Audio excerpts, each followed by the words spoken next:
Surprise! Did I get you? I didn't really think I would. Now, surprises are both loved and hated by people all over the world. Now, there can be good surprises, like when you reach inside your jacket pocket and you pull out a $5 bill you didn't even know was there. But there can also be the kind of surprises where you come home from a long day of work and see your dog's pooped on the floor. Not so great of a surprise.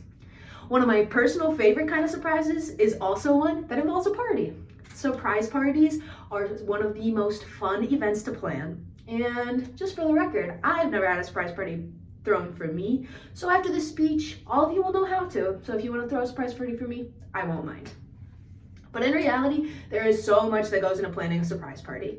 So when I was about 8 or 9, my mom had threw a surprise party for my dad's 40th birthday, and she went all out. Friends from high school came, friends from college came, friends from all over the country came. So it was a lot of planning that went into it. But surprise parties aren't just you inviting everyone and them showing up. Obviously it involves inviting them, but it also involves planning the party itself, planning how to secretly get the guest of honor, the person who you're throwing it for, how to get them there without them knowing. And when they do get there, you got to make sure that there aren't any cars and that there aren't any clues, so they can be truly surprised when they open that door to everyone yelling, surprise. So today I'm going to demonstrate exactly how to throw a surprise party. So first up, you do have to send out invites.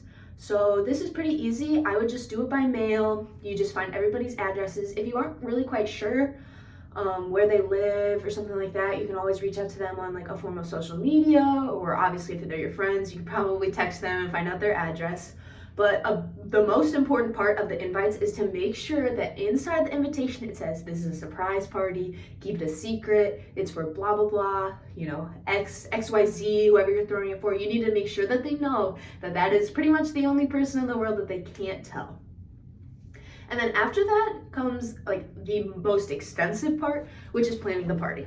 So at every party, there needs to be things like food or drinks and everything of the sort. But you also have to remember that when you are bringing people from pretty far away, they're gonna have to have somewhere to stay, especially if the party gets a little, a little adult-ish.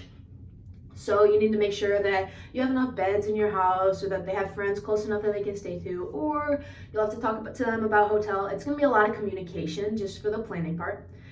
And then you're going to have to figure out how to get your guest of honor into your house. Let's just say you're throwing it at your house, okay? So let's just say, like my mom, she threw it for my dad, and my dad had just come home from a night of work.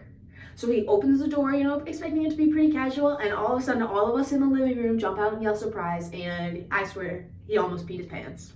No joke. He was so surprised. And that's the best kind of surprise party. So you have to make sure that if you are going somewhere else, so if you're taking them to a location, you have to, like, somebody will be like, oh, like, hey dad, you want to go out to lunch? Like, oh, can we stop here first? You have to make it super casual. You can't make it something that like will catch their attention, like, oh, like, why do you want to go blah blah blah, why do you want to go here, like, what are we gonna do there, you know what I mean? If you're going to have it at a location, make sure it's somewhere that like wouldn't be that weird for him or her to go to.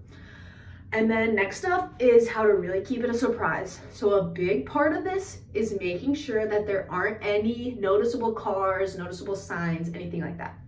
So my best recommendation for that is to have everybody park their cars at a different location and have somebody traveling back and forth.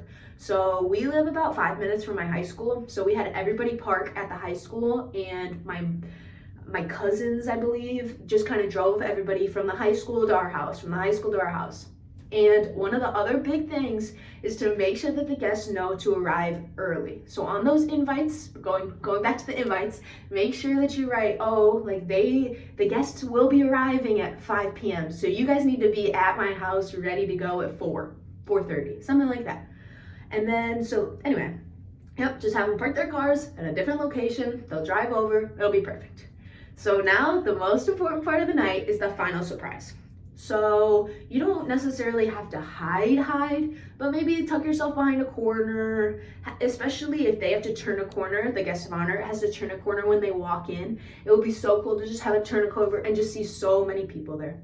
Surprise parties are a one-of-a-kind experience for the people who it's getting thrown for, but also for the people that are planning it. If you pull off a successful surprise party, it's going to be a story that is talked about for years.